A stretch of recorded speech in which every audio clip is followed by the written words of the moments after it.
Bahujan Samaj party supremo Mayawati ji देश में तीसरा गठबंधन बनाने की तैयारी में है। एनडीए इंडिया से अलग कई प्रदेशों में स्थानीय पार्टियों से उनकी बात चल रही है।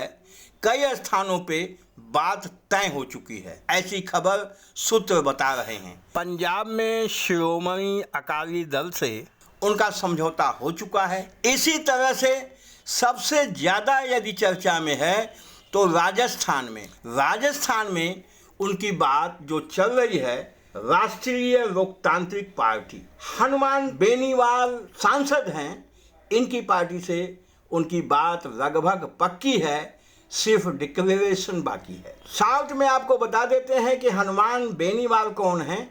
हनुमान बेनीवाल भारतीय जनता पार्टी के कद्दावर सांसद हुआ करते थे, लेकिन भारतीय जनता पार्टी की नीतियों की आलोचना करने के कारण उनको पार्टी से बाहर कर दिया गया था। उसके बाद उन्होंने 2018 में अपनी पार्टी बना लिया, राष्ट्रीय लोकतांत्रिक पार्टी। और 2018 में जब विधानसभा का चुनाव हुआ तो 57 सीटों पे राजस्थान में ये चुनाव लड़े, जिनमें 3 सीटें जीत के आ गए। इस हिसाब से इनकी पार्टी को चुनाव आयोग ने स्थानीय स्तर पे मान्यता भी दे दिया।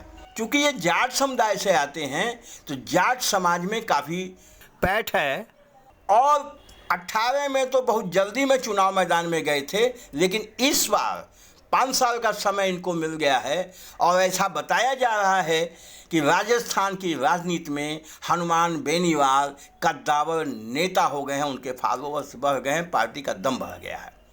बहुजन समाज पार्टी, उसने भी ताकत 5 साल में बढ़ाई है। बहुजन समाज पार्टी ने इनसे दुगने एमएलए जिताए थे, पिछली बार 6 एमएलए जिताए थे, जिसको कांग्रेस ने आत्मसात कर लिया। इस बार दलित वोट और जाट वोट एक साथ मिलके राजस्थान में सत्ता को पलटना चाहता है।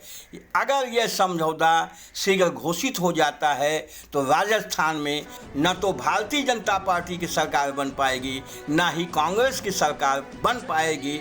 एक तीसरी ताकत मायावती जी और हनुमान बेनीवाल की पार्टी का वहाँ उदय हो जाएगा। इसी प्रकार मायावती जी जाट वोट पे उनकी नज़र है। हरियाणा में दुष्यंत चौटाला की पार्टी, उस पर भी उनकी नज़र है, उनसे भी बात चल रही है। दुष्यंत चौटाला की जननायक जनता पार्टी से बहुजन समाज पार्टी की बातचीत चल रही है। सूत्र बता रहे हैं कि लगभग बातचीत तय है, डिक्लेरेशन इनका भी बाकी है, अतिशीघ्र वो भी हो जाएगा। इसी तरह से उत्तर प्रदेश में राष्ट्रीय जनता दल के जयंत चौधरी पूरी तरह से बहुजन समाज पार्टी की अध्यक्षा मायावती जी के संपर्क में हैं। वो भी कहीं न कहीं इनसे समझौता अगर कोई परिस्थिति बनती है तो करना चाहते हैं। इस हिसाब से अगर देखें तो राजस्थान, हरियाणा, उत्तर प्रदेश में मायावती जी की नज़र जाट वोटों पे है, और जाट भी अपनी पहचान, अपना इस्टेब्लिशमेंट करने के लिए इनके साथ दलित वोट खातिर जा सकता है। इस हिसाब से पंजाब, हरियाणा, उत्तर प्रदेश, राजस्थान में एक तीसरी ताकत ये बन के सामने आ गई है। तेलंगाना में भी ऐसा ही कुछ है, वहाँ की लोकल पार्टियों से बात चल रही है।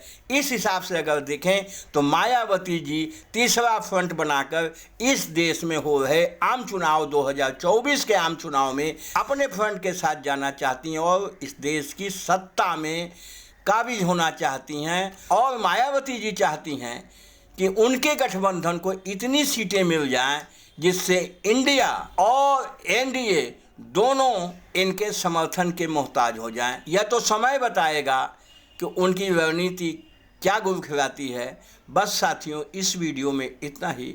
वीडियो अच्छा लगा हो लाइक करिएगा, शेयर करिएगा। हमारे चैनल पे मेहमान हैं, फर्स्ट टाइम आए हैं, सब्सक्राइब अवश्य कर दीजिएगा।